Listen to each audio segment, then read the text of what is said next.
or decent people want to maintain a decent distance from politics, because politics is seen as dirty business. Politics is seen as something where money, liquor, caste, religion, all these become the basis on which people can be successful politicians. Until a few years back, if someone called me also a politician, I would cringe, because that's the image that we all have. But I think we all need to move beyond that image if we want to change the politics of our country. बेटा पढ़ ले वरना politician बनना पड़ेगा. Parents are right to worry about us, but because of this attitude of ours, all sorts of wrong people are applying for this job. That is, 1 out of every 3 legislators, MPs or MLAs, have a tainted past, are facing serious criminal charges. But it's not so bad, because apart from these criminals, we have also had a scientist, a lawyer, and an income tax department officer turn into politicians just to work for our country. So if you think your name deserves to be up here among these respected politicians, then in today's video, we're going to see who is a politician and what are the responsibilities, a step-by-step procedure of how to become a politician. But most importantly, towards the end, I'll give you a bonus tip about how you can still work for our country without being a politician. And to help us understand the ground reality, we've also interviewed Ms. Atishi, former advisor to Education Minister of Delhi, about her journey of moving from being a teacher to a politician. I'm excited about this video. If you are too, then make sure you hit that like button. Let's begin.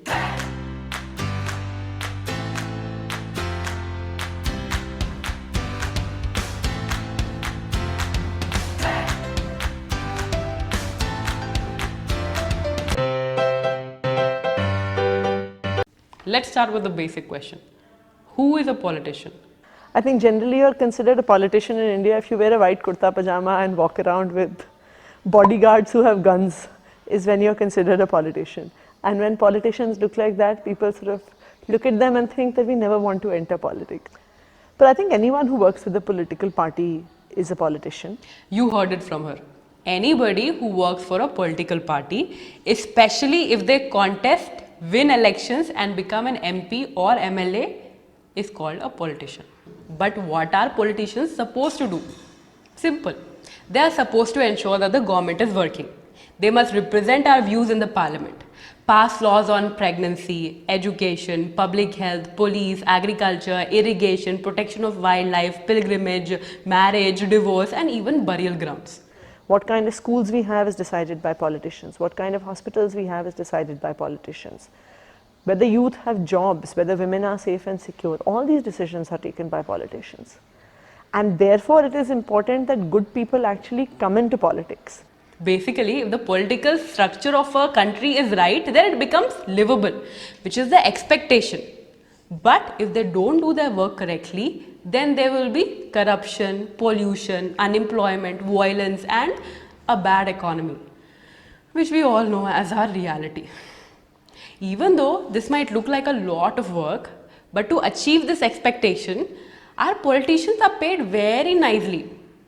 In 2015, government spent 3 lakhs per month per MP sitting in the parliament. Indians are known as hardworking and smart. But if this is the salary of a politician, then why are we running after engineering and MBBS then? So if you think that at 3 lakhs per month, you can do a better job, then the next section is for you. The best thing about politics is that it can be joined at any time in your life. But if you want to contest in elections, then the Constitution of India states that the minimum age requirement is 25 years. But unfortunately, there's no minimum education requirements to become a politician. But there is a difference between a politician and a good politician. And according to me, you may or may not agree, these are the 4 steps that will help you travel that distance. Step number 1, get educated. Let's ask Atishi what her background and career was like before she joined politics. I taught in this school called Rishi Valley for a while. I worked with educational NGOs in different parts of the country. I worked in rural Madhya Pradesh with farmers and with local communities. But I guess at one point of time I had begun to feel that change needs to be brought about on a much larger scale. And I decided to volunteer some of my time to do some policy research for India Against Corruption. But this was the time when India Against Corruption transformed into Aam Aadmi Party. So I became a volunteer who was doing policy research for Aam Aadmi Party. And in many ways, Aam Aadmi Party is like a startup because it's a new political party, everyone does everything. So ever from being a volunteer who did policy research, I became part of the media team, then when required became part of campaign organization teams. And when finally the Delhi government was formed, I became an advisor to the education minister. So multiple roles were taken on. The reason why I'm saying get educated is because some of our fine politicians have backgrounds in civil services, journalism, law and economics. Meera Kumar and Jay Prakash Narayan were in civil services. Jawaharlal Nehru and Sushma Swaraj were in the profession of law. Manish Sisodia came from journalism. And our former Prime Minister Dr. Manmohan Singh and Subramaniam Swamy have an economy background. These careers will help you understand administration, legal frameworks, political systems and economy which are necessary to drive our country forward. But don't worry, even if you are a social worker, a general manager or even a software engineer, you can still give politics a go. Because experts from different walks of life entering into politics can drive some serious change. All of these careers make you disciplined, something that's lacking in politics. Because today our MPs don't even attend parliament meetings. To give you an example, only 4 out of 29 MPs attended the parliament meeting to discuss Delhi's air pollution problem. The ones missing included Hema Malini and Gautam Gambhir, who instead of being in the parliament meeting was seen doing commentary for a cricket match in Indore. Why are they taking our tax money then? But right now, let's focus on you. Comment and tell me, if you become a politician, what is that one thing that you will change or improve? I'll be waiting to read your comments. Step number 2, know your locals. Let me tell you a story. One time, me and mom went to vote, and just outside the polling station, a few party workers came to us and asked us, did we vote? We said, not yet. So they asked us our concerns, promised us water, roads, and asked us to vote for their party. After we were done voting, a set of another party workers from the same party came to us. We thought even they will ask us our concerns. They first asked, did you vote? We said yes. And then they walked away. That's the sad state of politicians in our country. They talk to us just minutes before the voting. And after we have voted, they figuratively and literally walk away. See, education is important, but more than that, it is important to know the people that you will be representing. Because finally, any politician is a representative of the people. And it is their responsibility to represent the interests of their voters, their constituency, their city, their state, in the legislative assembly and in the parliament. Obviously, if someone is representing an Adivasi area of Madhya Pradesh, then chances are that they are themselves coming from an Adivasi background, that they have not had access to the kind of education facilities, higher education facilities that we may have living in Delhi, Bombay, Hyderabad and bigger cities. They probably know far more about the problems of the Adivasis of Madhya Pradesh than people like us who are coming from bigger cities. And therefore, their voice is equally important, even if they don't have the same kind of educational background that many of us have. So I think that really is the core of it, that a representative should be honestly and truly representing the interests of the people who have voted for them, is what we need for a successful democracy. Just a couple of months back, we were in Delhi to attend a YouTube event. And on our way back to the airport, our Uber driver told us this. साफ सफाई इतनी ज्यादा, private school में इतनी साफ सफाई, और टीचरों का डिसिप्लिन, टाइमिंग, आने का जाने का, हर चीज का, पढ़ाने की जिम्मेदारी, हाँ जी, वो टीचरों को समझ में है। मेरे को समझ में आती कि वो टीचर वाकई नहीं बात, मेरे को लगा ही, महसूस ही नहीं हुआ कि मैं मेरी लड़की को सरकारी स्कूल में पढ़ा रहा हूँ। मेरी लड़की पढ़ने में इतनी चालाक, इतनी समझदार है कि सेकंड नंबर पे आई है। मोहल्ला क्लिनिक में कुछ भी आपको प्रॉब्लम हो, छोटी मोटी बीमारी की दवाई मिल जाती है, बुखार हो गया, बदन दर्द हो रहा है, आपको खाज खुजली हो गई, खून टेस्ट वगैरह कराना है, सारा कुछ हो जाता है मोहल्ला clinic. Look, I am not a blind fan of the Kejriwal government. In fact, I've had my apprehensions. But when I see the Aam Aadmi Party being so connected to their locals, I wish politicians all across our country would do the same. AAP is providing world-class education at government schools, improving transportation, empowering women, improving healthcare. Every day I hope that there's at least one positive news from the rest of the politicians. But all I see is something like this or this. Step number 3, join politics. Now, if you want to join politics, you can do one of these two things. Number 1, continue with your career. And the president will appoint you in the Rajya Sabha for your contributions in art, science, literature, and social service. For example, in the Rajya Sabha, we have Mary Kom representing sports, Narendra Jadhav, an economist. We've also had Dr. Zakir Hussain, an educationist, Javed Akhtar, an artist, and many more who have been exceptional in their careers. But if you don't want to do this and want to directly enter into politics, then you can apply to be a volunteer in a political party. After a few years, they might give you a ticket to contest in elections. And if you win, you will become an MP in the Lok Sabha.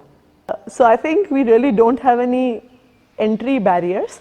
I think the only thing we really ask for is commitment. That if you commit an X amount of time, we would want you to do that much work. Of course, there's always a preference for full-time volunteers.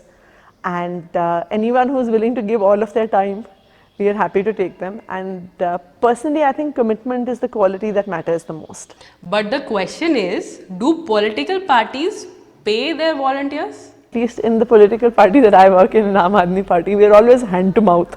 We are barely managing to meet our own expenses. Because most political funding in India is seen as a quid pro quo basis, that if someone, I don't know, a company, a business, a corporation funds a political party, then the expectation is कि जब वो power में आ जाएंगे तो वो हमें कुछ favors करेंगे. If we are looking for clean funding, which Aam Aadmi Party has been doing now for the past, from the time it has been formed, this is definitely a challenge because you are going to people and saying that we will not give you something in return, but we want you to support this political cause. And so far in India, there is very little culture of donating money to political parties. So as the party has less money, therefore it's a challenge, how do you support volunteers? There are some volunteers who are supported by their own families. There are some volunteers who may be part-time working with the party and part-time doing something to earn money. There are some volunteers whose basic requirements might be supported by the party. So I think that there's no one fixed answer, that we try and find whatever solution that works for everyone's specific context. Step number 4, develop a thick skin. Okay, finally, let's address the elephant in the room. Politicians are not known to have a moral compass, which makes politics risky. Those who are part of the existing system are going to hit back at you in some form or the other.